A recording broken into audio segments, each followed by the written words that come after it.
Once you've unboxed your BikeStow up, you should have the following components.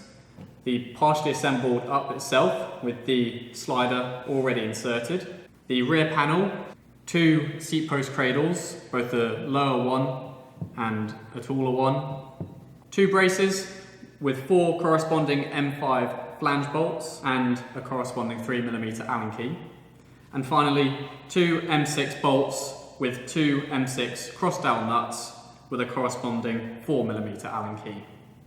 The first thing I'm going to do is turn around the up so the BikeStow logo is facing towards me, and then turn it upside down.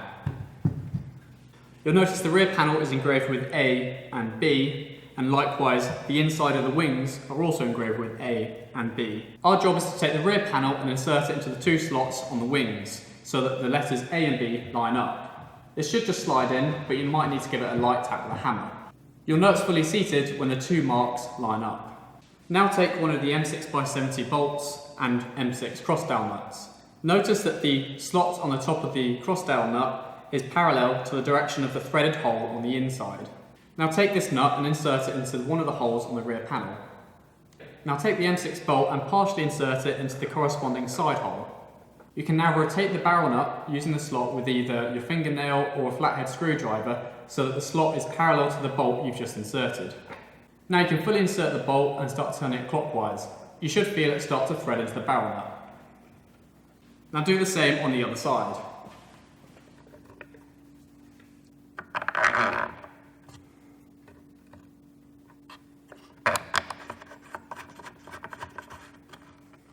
Now take the 4mm Allen key and use it to tighten the 2 M6 bolts, making sure you use it in the short arm configuration, not the long arm configuration. If not, you're at risk of over-tightening the bolts. Now take one of the braces and one of the M5 flange bolts and insert it through the hole in the long section of the brace. You can now take this and insert the bolts into the threaded insert on the outside of the wing. Tighten this most of the way by hand. Next, line up the hole in the brace with the hole in the rear panel and take another M5 flange bolt and insert it into the threaded insert.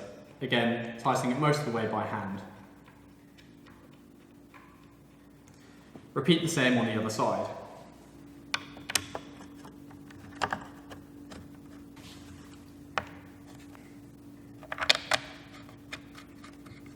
You can now take the 3mm Allen key and tighten those 4 bolts in the same order you put them in.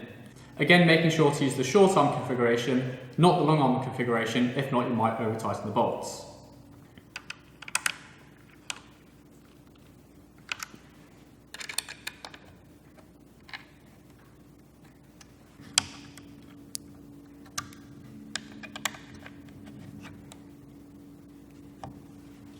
So that's all of the hole work done. You can now take your BikeStow up and flip it the right way up, and take one of your seat post cradles and insert it into one of the slots.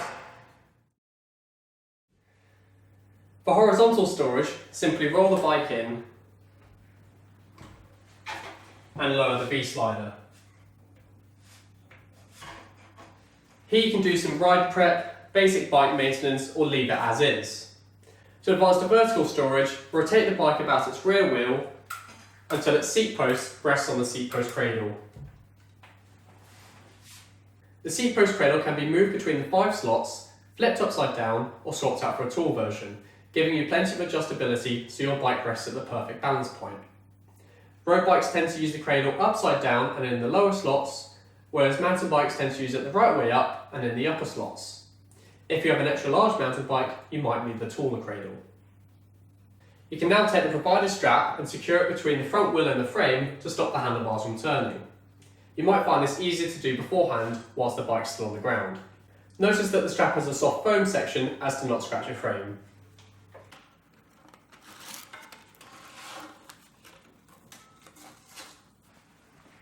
If it's time to go for a ride, simply lower the bike, remove the strap,